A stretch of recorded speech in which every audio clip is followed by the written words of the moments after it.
Hey, welcome back to another episode of Heroes and Videos. Today we're going to be talking about last week's new comics. This week, apologies to John Oliver. Thanks for tuning in. We've got some really cool stuff that came out recently. Spider-Man, New Titans, Batman, that I can absolutely not believe they did what they did in this book. Wow, we need to talk about that. A really cool new book with Firestorm in it that isn't an absolute book, but maybe should be. And also Spider-Man, Superman. So stick around to the end because we're going to talk about that. It was a fantastic, just amazing, spectacular book. So let's get right into it. Would love for you to hit like, subscribe, do all the wonderful YouTube stuff. I really appreciate you. We are only something like 5,000 subscribers away from 5,000 subscribers. So come on, join the party. Be one of the first ones into Heroes and Videos. But let's get right into it. The Amazing Spider-Man Death Spiral Venom crossover thing was finally wrapped up. I'm going to try not to get into spoilers in these, but you can kind of see what's happening to our guy Pete here on the cover.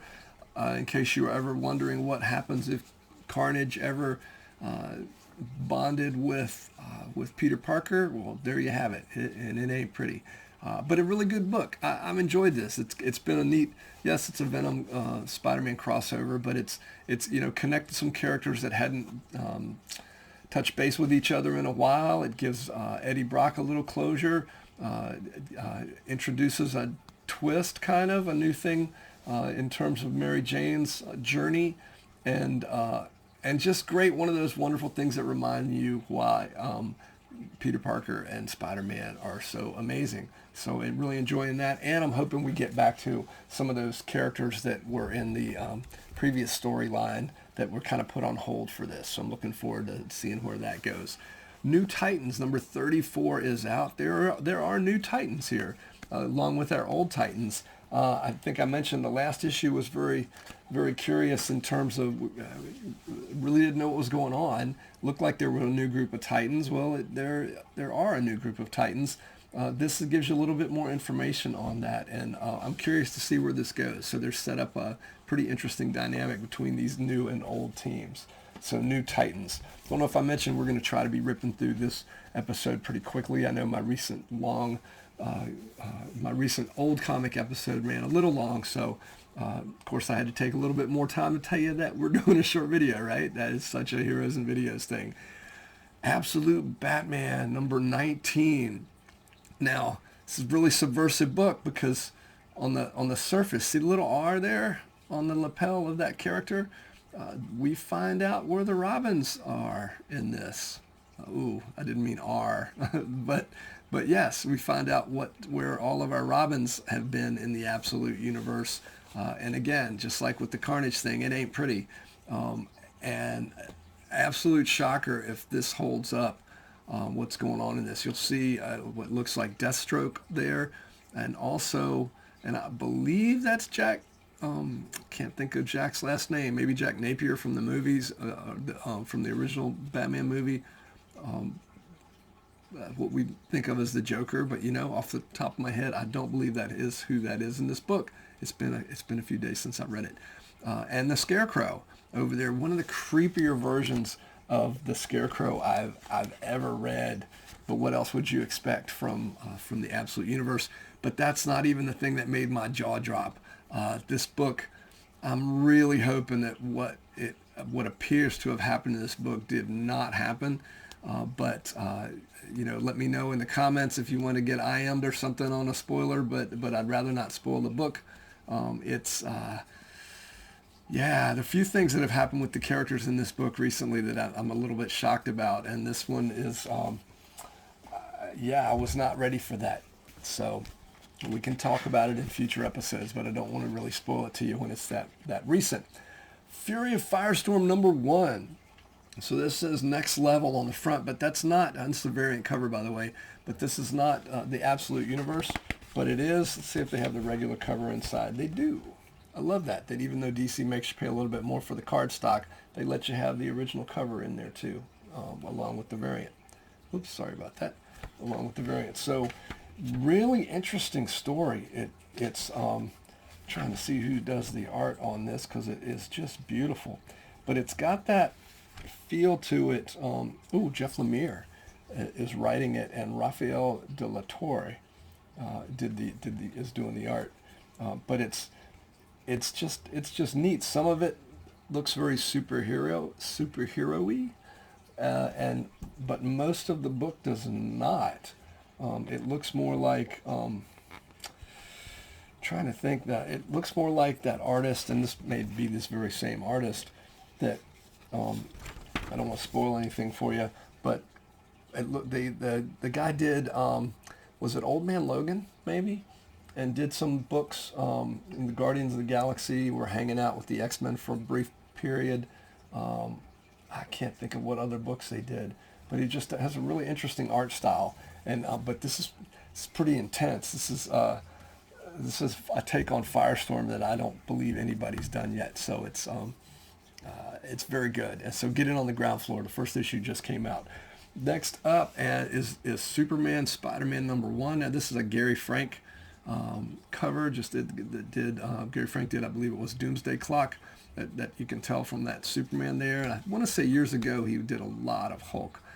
This is just kind of neat. Mysterio versus Superman and Spider-Man in an identity war. This is one of the variant covers. We're going to get to the original cover, the main cover, in a minute. I'm going to show you a little bit of this book. It starts, try not to give too much away here.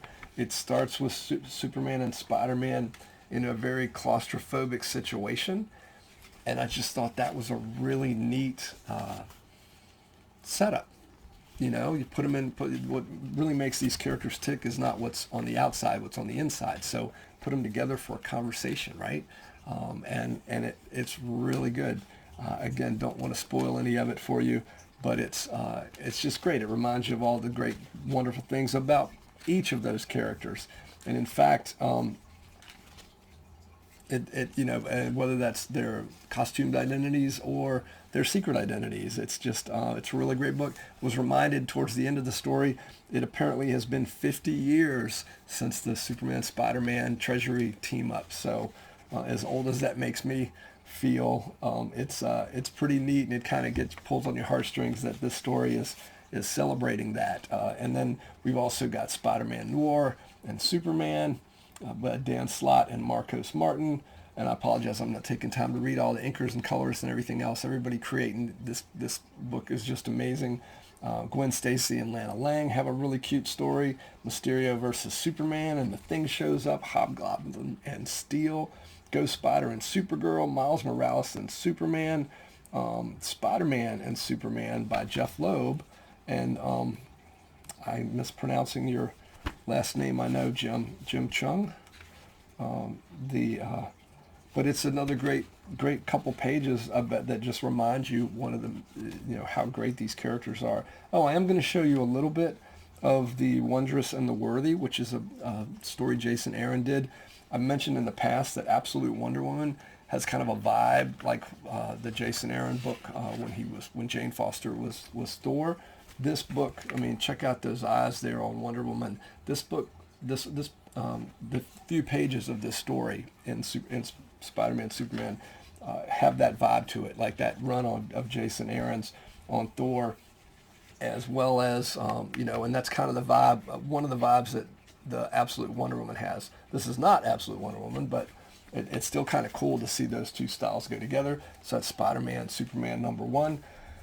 And then I might have got a little carried away with the covers. I got a blank cover. Didn't know it was going to be red when I ordered it. I just thought it was a blank cover. I was hoping for maybe white.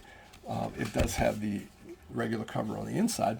But I'm going to Heroes Con here in a month or two, and Baltimore in the fall. So, there's so many different creators on this. I thought maybe I'll see if I get a couple sketches on the outside, and I guess I could on the inside as well of the cover.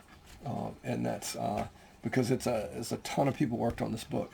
I have not done the math to see who is going to be in Charlotte that did the book, but I'll do that between now and then. And this, of course, is the regular cover of Spider-Man, Superman #1. I'd like to see them continue to do this. The stories are great. They're taking the conceit of the original Superman Spider-Man team up, and just, there's no other worlds or multiverse or anything. These are just worlds. This is just a world where DC and Marvel are in the same universe, which is just kind of cool.